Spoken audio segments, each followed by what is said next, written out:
Halo adik-adik, hari apa ini? Tepat sekali, hari ini harinya Jumat Ceria tayang.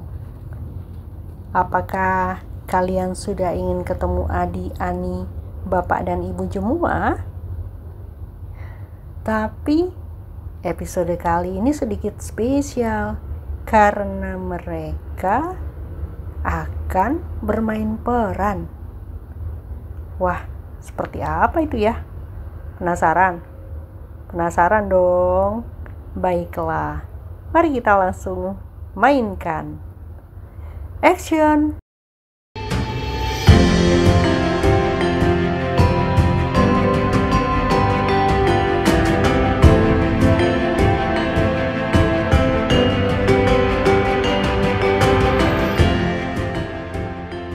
Alkisah di kerajaan fiksi nun jauh di sana. Hiduplah seorang raja dan anaknya yang penurut. Hidupnya tidak neko-neko. Sang raja juga baik. Ia sering mengunjungi rakyatnya. Ia mendengarkan keluh kesah mereka, dan ia sering mengadakan pesta atau perayaan untuk menjamu rakyatnya. Raja ini bukan hanya terkenal sebagai pemimpin yang baik, tetapi dia juga dikenal sebagai ayah yang penyayang. Tidak heran anaknya sang putri mahkota tumbuh menjadi anak yang penurut, baik hati, dan sopan. Suatu waktu, sang putri mahkota berkenalan dengan pangeran dari kerajaan tetangga pada sebuah pesta. Namun sang putri heran melihat wajah pangeran. Wajah pangeran tidak ada tawa, tidak ada senyum sepanjang pesta berjalan. Wajah pangeran jutek dan bete. Kira-kira kenapa dengan pangeran ini ya? Malam tiba. Sudah hampir waktunya pesta berakhir. Saat sang raja memanggil sang putri untuk pulang, sang putri tidak sengaja melihat pangeran berbicara dengan wanita cantik, bermahkotakan mewah, bertahta berlian. Tapi pembicaraan itu tampaknya tidak berjalan baik. Wanita cantik bermahkotakan berlian itu tampak sedang memarahi pangeran, dan pangeran juga tampak emosi. Wajahnya merah, seperti sedang marah. Keesokan harinya, ia tidak sengaja mendengar dua pelayan istana yang sedang bergosip. Dari situ ia tahu bahwa wanita cantik bermahkotakan berlian itu adalah ratu kerajaan tetangga, yang mana juga adalah ibu dari pangeran. Dan keduanya terkenal tidak ramah dan tidak sopan. Rakyat di kerajaan tetangga ini banyak mengeluh karena merasa tidak diperhatikan oleh ratunya. Bahkan pangeran juga terkenal sangat sombong. Ia hampir tidak pernah mau berbicara dengan rakyatnya. Adik-adik, terlihat ya dari sini bahwa sifat anak itu pasti dipengaruhi oleh orang tuanya. Sang raja sifatnya baik dan penyayang, membuat sang putri tumbuh menjadi anak yang baik dan penurut. Tetapi sebaliknya, ratu dengan mahkota berlian itu, lihat anaknya. Sang pangeran tumbuh menjadi anak yang acuh, sombong, dan pemarah. Karena ia melihat ibunya juga melakukan hal yang demikian. Adik-adik, sebetulnya cerita tadi mirip dengan cerita di Perjanjian Lama, khususnya seri Raja-Raja. Kita akan menyimak bagaimana raja-raja menurunkan sifat mereka kepada anaknya. Ada banyak raja-raja yang akan dibahas hari ini. Kita simak bersama.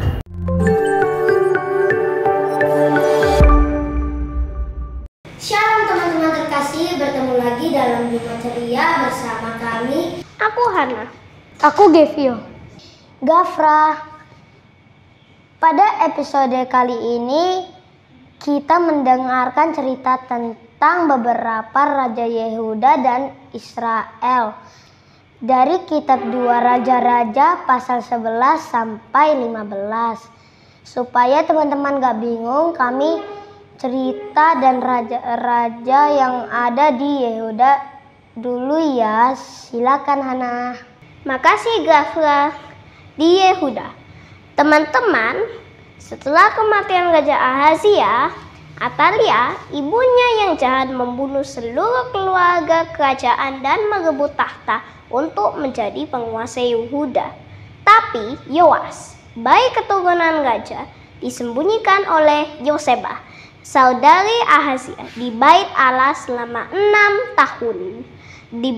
Di bawah bimbingan Imam Yoyada, Yoas akhirnya diurapi dan diangkat sebagai raja ketika ia berusia 7 tahun. Yoyada memimpin pemberontakan yang berhasil menumbangkan Atalia. Yoas memerintah selama 40 tahun. Selama Yoyada hidup, Yoas setia kepada Tuhan. Ia memerintahkan perbaikan bait Allah yang rusak. Namun setelah Yoyada meninggal, para pembesar Yehuda membujuk Yoas untuk meninggalkan Tuhan dan menyembah Baala.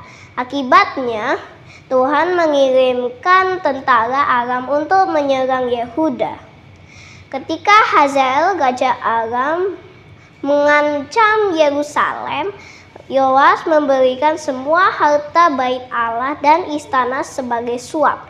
Di akhir hidupnya, Yoas dibunuh oleh pegawainya sendiri dalam sebuah persekongkolan. Setelah Yoas, Amazia putranya menjadi raja. Ia memerintah selama 29 tahun. Awalnya, Amazia bertindak benar di mata Tuhan. Meskipun tidak seperti Daud, leluhurnya, ia menghukum para pembunuh ayahnya dan berhasil mengalahkan Edom. Namun, ia menjadi sombong dan menantang Yoas. Raja Israel berperang, Yehuda kalah, Yerusalem dijarah. Kemudian terjadi persepakatan melawan Amazia. Karena itu ia melarikan diri ke Lakis.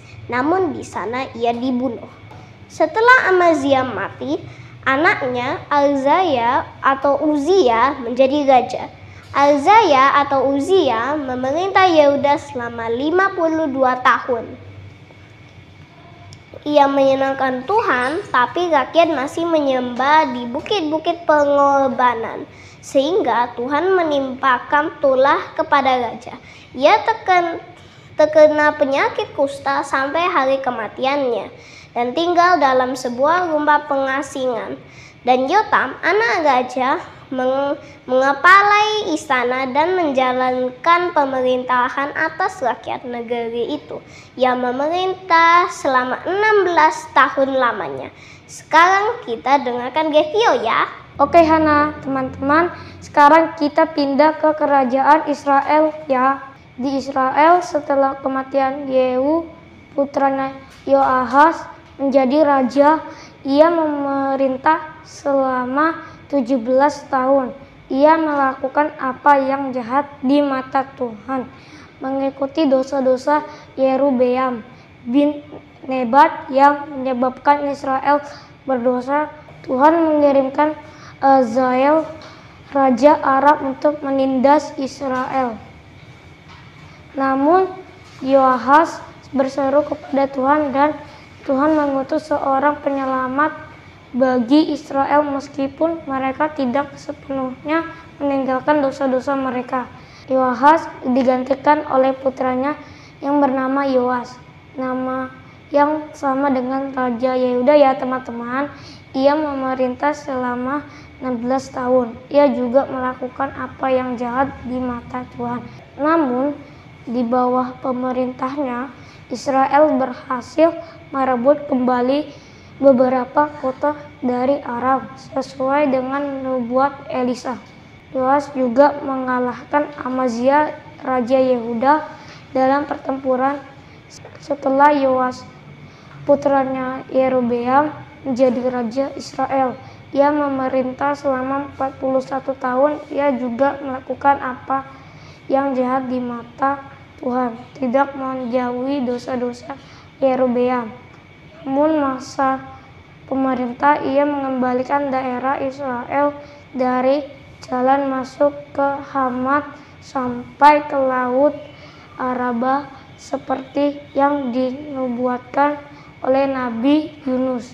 Meskipun secara politik kuat, kerohaniannya Israel tetap merosot. Setelah Yerobeam terjadi kekacauan dan perebutan kekuasaan di Israel, putranya Zakaria hanya memerintah selama 6 bulan sebelum dibunuh oleh Salum. Salum sendiri hanya berkuasa selama sebulan sebelum dibunuh oleh Menahem. Menahem memerintah selama 10 tahun dan terus melakukan apa yang jahat di mata Tuhan. Untuk mempertahankannya kekuasaan, ia membayar upeti yang besar kepada Pul, Raja Asyur. Setelah Menahem, putranya Pekahnya menjadi raja, ia memerintah selama 2 tahun. Tetapi ia juga melakukan apa yang jahat di mata Tuhan dan dibunuh oleh perwiranya. Pekah memerintah 20 tahun lamanya. Nah, sekarang teman-teman melalui cerita hari ini kita dapat belajar tentang 1. Kelakuan buruk yang selalu berulang.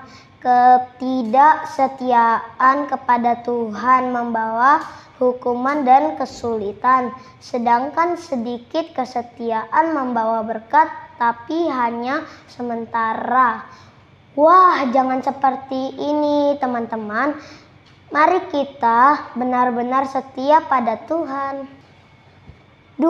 Ada perbedaan antara Yehuda dan Israel. Meski keduanya sering gagal, Yehuda lebih sering punya raja yang bertobat. 3. Kisah para raja ini menjadi peringatan tentang pentingnya ketaatan dan kesetiaan kepada Tuhan bagi kesejahteraan bangsa. 4. Kesetiaan Tuhan yang terus memberi kesempatan bahkan di tengah kekacauan dan ketidaktaatan umatnya. Ingatlah teman-teman, Tuhan selalu setia. Jangan buat hati Tuhan sedih, jadilah setialah. Demikian teman-teman cerita kita kali ini. Sampai jumpa di Jumat Ceria. Tuhan Yesus memberkati. Dah.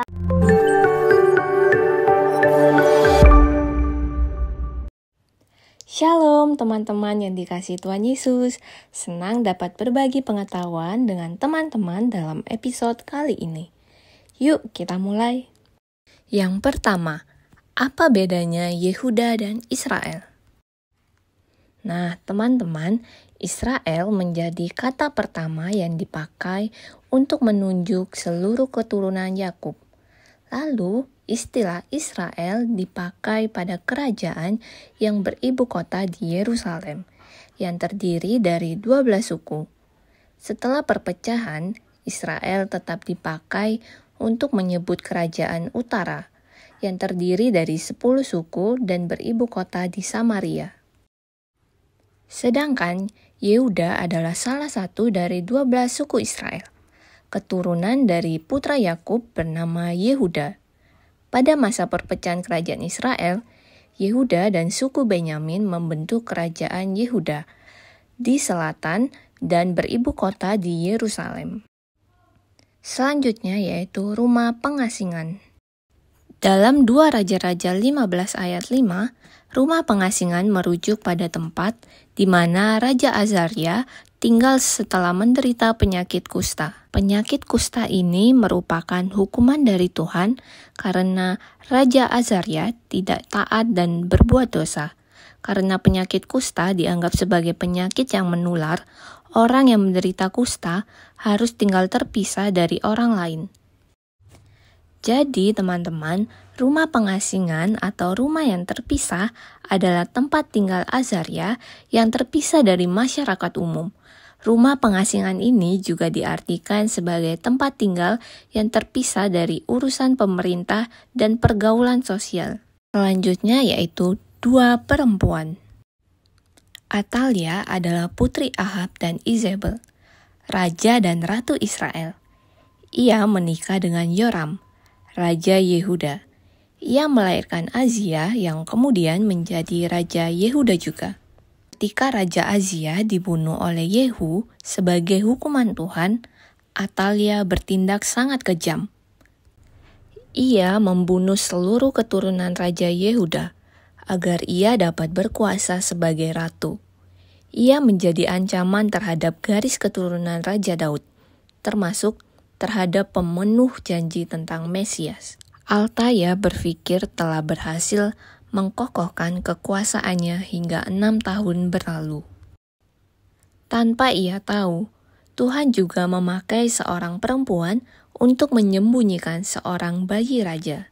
Perempuan itu adalah Yoseba, saudara perempuan Azia. Yoseba adalah anak Yoram, Raja Yehuda, dari istri yang lain. Dia istri Imam Yoyada. Ia menyembunyikan bayi Yoas di bait Allah, serta merawatnya. Saat Yoas berumur 7 tahun, dinobatkan menjadi seorang raja. Teman-teman, kejahatan memang tidak memandang gender. Lelaki dan perempuan dapat menjadi penjahat. Semua berasal dari ambisi yang tidak kudus. Namun sebaliknya, laki-laki dan perempuan juga dapat menjadi alat penyelamat Tuhan. Semua tergantung ketaatan kita kepadanya. Jejak mana yang hendak kita ikuti? Demikianlah teman-teman pengetahuan dari episode kali ini. Tentunya sangat menarik ya teman-teman, sebagai ilmu yang dapat kita ambil. Tuhan Yesus memberkati. Itu adik-adik ceritanya. Ada satu pertanyaan. Apa yang bisa kita pelajari dari cerita ini? Tepat, betul sekali. Apa yang kita lakukan itu pasti berdampak bagi orang lain. Seperti di cerita ini, apa yang dilakukan oleh orang tua pasti akan dilakukan juga oleh anaknya. Orang tua yang takut akan Tuhan dan mau dengar-dengaran serta mengajarkan firman Tuhan ke anaknya akan menumbuhkan anaknya yang juga takut akan Tuhan. Tetapi kalau orang tuanya tidak takut akan Tuhan dan tidak mengajarkan yang baik ke anaknya, ya maka bisa jadi anaknya tumbuh tanpa mengenal Tuhan. Jadi adik-adik, tetaplah hidup dalam Tuhan. Kalau kalian merasa bahwa orang tua kalian tidak melakukan hal yang benar, berdoa dong buat mereka dan beritahu dengan penuh kasih. Ingat ya, mereka bagaimanapun adalah orang tua kita yang harus dihormati. Tapi sebaliknya, kalau kalian yang berbuat salah dan ditegur orang tua, ya tidak boleh marah. Ingat baik-baik, di dalam Tuhan harus ada kasih, harus ada sabar, dan yang pasti harus ada kesetiaan, supaya keluarga kalian senantiasa dipenuhi sukacita. Sampai di sini dulu ya cerita episode kali ini. Kita bertemu di episode berikutnya. Tuhan Yesus memberkati. Dah.